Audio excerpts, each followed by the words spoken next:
E fshehur në një pyll të dëndër, një bazë ushtarake ukrainase duket e braktisur dhe e shkatruar. Qendra e saj e komandës është djegur si pasojë e një rakete ruse në fillim të luftës. Por kështu duket ajo mbi tokë, në një bunker nën tokë, ekipe ushtarësh ukrainas gjurmojnë satelitët spion rus dhe përgjojnë bisedat mes komandantëve rus. Bunkeri i nëndheshëm u ndërtua për të zëvendësuar qendrën e shkatruar të komandës në muajt pas pushtimit rus dhe është një qendër e fshehtë e rëndësishme ushtrisë ukrainase. Por ka edhe një tjetër sekret. Baza është thuajse plotësisht e financuar dhe pjesërisht e pajisur nga CIA.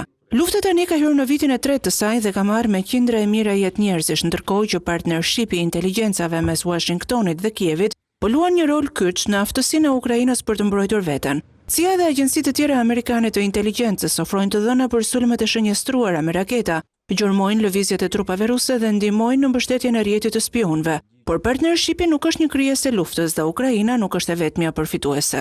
Ai ka rënjët një dekadë më parë dhe është ngritur nën 3 president të ndryshëm amerikan, i shtyrë përpara nga individ të rëndësishëm që shpesh kanë marrë përsipër rreziqe të mëdha.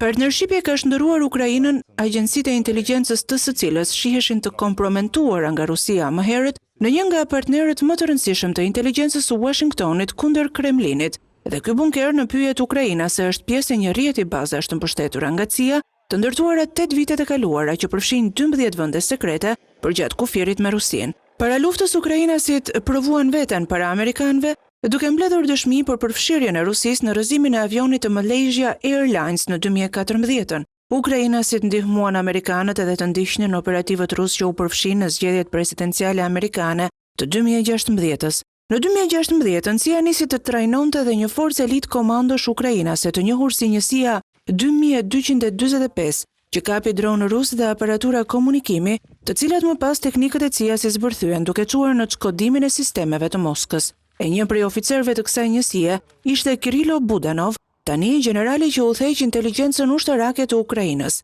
Dhe marrëdhënia është aq e ngurtë që oficerët e CIA-s kanë qëndruar në Ukrainë edhe pasi administrata Biden evakuoi personelin amerikan pak para pushtimit rus të vendit. Detajet e këtij partnershipi inteligjence, të zbuluara nga New York Times për të parën herë, janë konsideruar si një sekret prej më shumë se një dekade.